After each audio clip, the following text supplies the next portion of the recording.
Hey everyone, Michael Fanning. This is warm up 353. And, sometimes we have conversations with people where we're wrong and we make mistakes right here. I do it a lot. And you know what? And I have to think about how did I contribute to that conversation in a negative way or in a way that didn't allow it to have some productive outcome.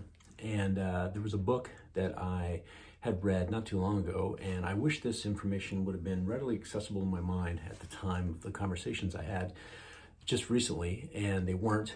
And so I decided to kind of go back and this morning actually listen to the book, listen to parts of the book again. And there's some things that I pulled up here. And the book is by Adam Grant, and it's called Think Again, The Power of Knowing What You Don't Know.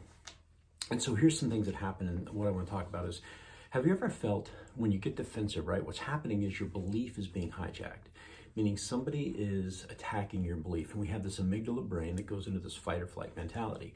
And if we can be conscious in the moment for a second and think about a few things, and here's what I would love for you to think about, and this is what I had to go back and think about, is how are you defining your identity? Because when your belief gets hijacked, it's tied to your identity and it becomes threatening.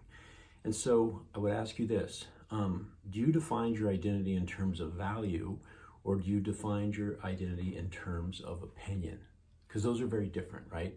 If it's my opinion that success only happens when you work hard, all right, and then you don't work hard, and then you tell me, well, I don't have to work hard to be successful, you're attacking the identity that I have of working hard because it's my opinion. But if you really think about it, what's the value behind that? Well, if you have to think about it for a second, the value is really excellence. It's not working hard makes you successful. It's you have this value of excellence. Well, are there other ways to get to excellence? Sure there is. It doesn't always have to be working hard. It can be working hard and playing hard, right? So those people say, well, I work every weekend, because if you work every weekend, you'll be successful. Not necessarily. There's people that don't work every weekend that are highly successful. But you have to ask yourself, is your identity tied to your opinion, or is your identity tied to a value? And when you find that you tie it to a value, you open your mind to other ideas around how that value can be accomplished. So that was one. So again, be committed to the goal, right? Not the path. Be committed to the goal, not the path, because the path is your opinion, and be committed to the value, not the goal. Focus on that. So a couple things when you're having conversations with people and you're not agreeing, he gives 3 really good questions to ask. The first one is this: how did you form your opinions originally?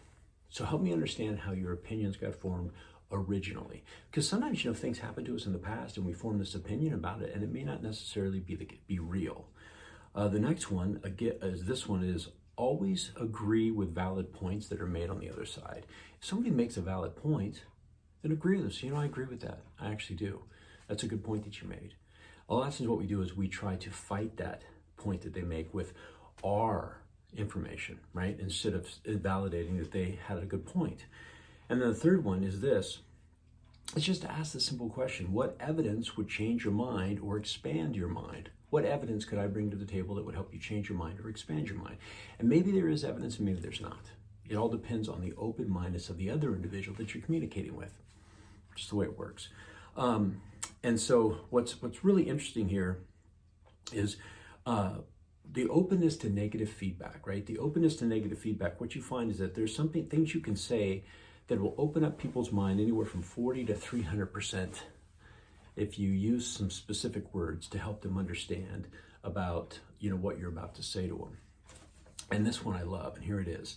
I'm giving you these comments because I have high expectations of you, and I'm confident that you can reach them. Again, I'm giving you these comments because I have high expectations of you, and I'm confident you can reach them. And what that will do is that will now give them open-minded ideas around this negative feedback that you're about ready to give them, because nobody likes unsolicited advice. So these are just some simple things. Again, I wish I had gone back, and I wish that was right there in my mind. That information from the book. Again, the book is Think Again, The Power of Knowing What You Don't Know by Adam Grant, and I will put a link to his book in this warm-up.